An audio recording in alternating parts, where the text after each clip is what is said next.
Once upon a time, in a small village of Obiago, there lived a stingy old woman named Madam Ngozi.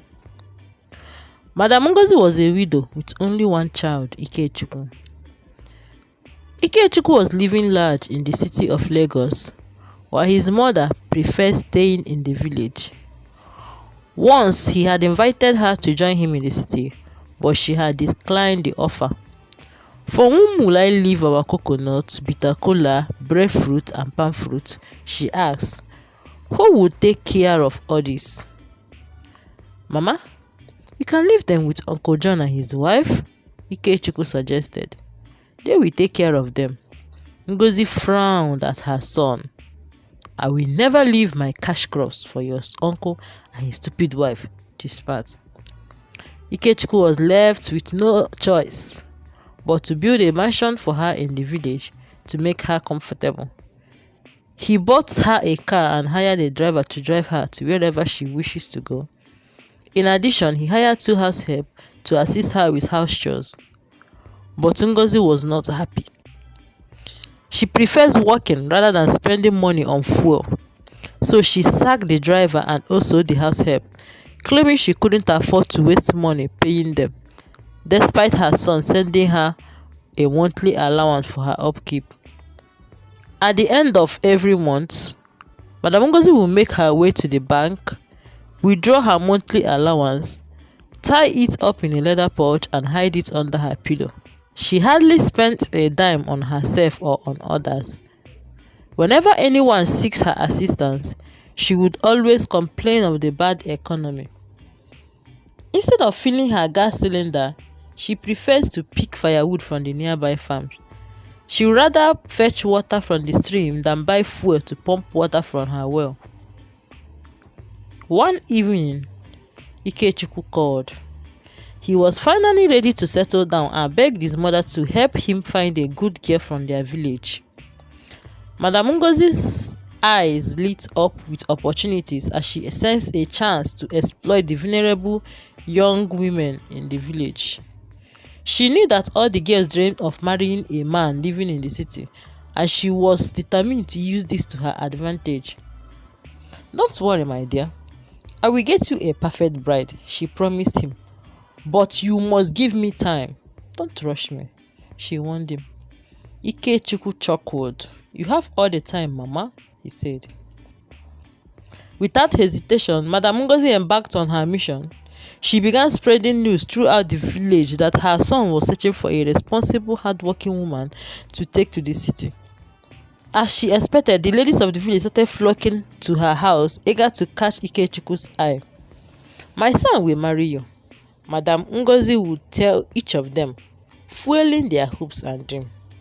The girl would excitedly compete for her attention, washing her clothes, weeding her farm, fetching water, breaking firewood, cooking her meals, and performing various other household chores for free.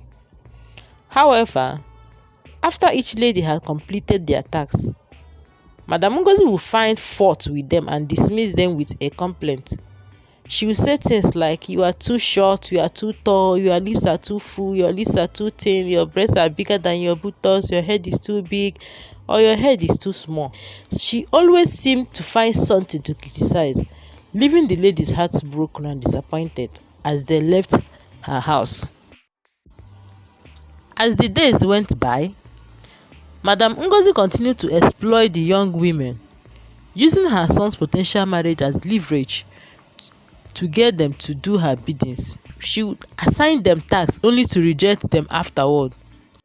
One morning, while returning from a village meeting, Madam Ngozi came across a stunning maiden walking along the stream with a jerry can.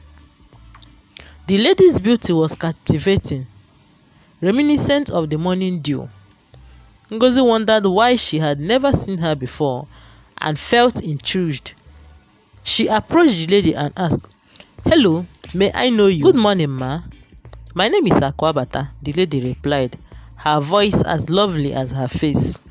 Ngozi smiled and invited Akwabata to visit her home in the evening. Akwabata looked puzzled. "Your house? Is anything happening over there?" she asked.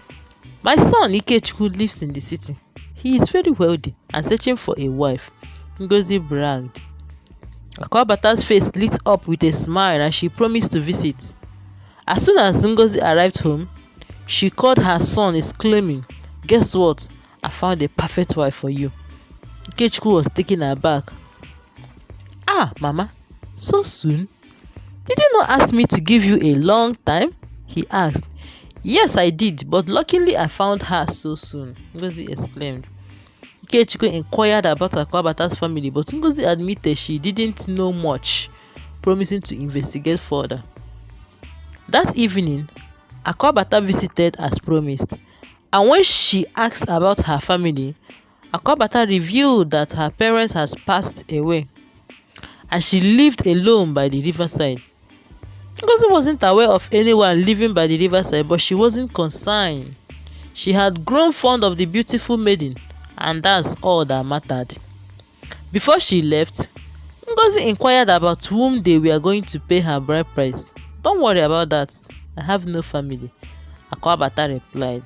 Ngozi saw this as a bonus, thinking that her son wouldn't have to spend a penny to get a wife. 3 weeks later, Ikechukwu returned to the city to take his bride home. The moment he laid his eyes on Akobata, he was hopelessly smitten. "Thank you, Mama. You've made a perfect choice," he exclaimed. "You are welcome, my son. I'm glad you like her." Ngozi smiled. The two lovebirds conversed like old friends, lost in each other's eyes. As the evening drew to a close, Akobata stood to take her leave. "Let me walk you home," Ikechukwu offered, taking her hand. Hand in hand, they strolled along, whispering sweet nothings to each other. Ikechukwu was so enchanted that he lost track of time and distance. When he finally came to his senses, they were walking along the village stream. "What's this? This is Oji River?" Ikechukwu exclaimed. Akobata smiled, stroking his hair lovingly. "Yes, it is," she replied. Ikechukwu's concern grew. "What are we doing by the stream at this hour?" he asked, panic creeping into his voice. Akobata's smile never wavered. "You say you wanted to see where I live, right?" she asked. "Yes," Ikechukwu nodded. "Here.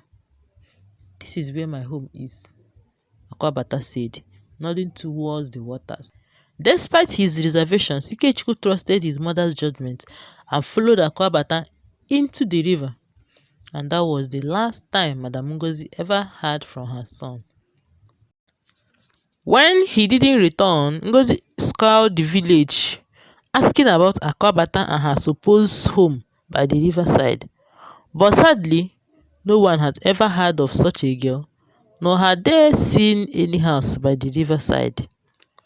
Madam Ngozi's world crumbled under her. She died a broken woman, haunted by the disappearance of her beloved son. Thank you so much for reading. Please subscribe to our channel.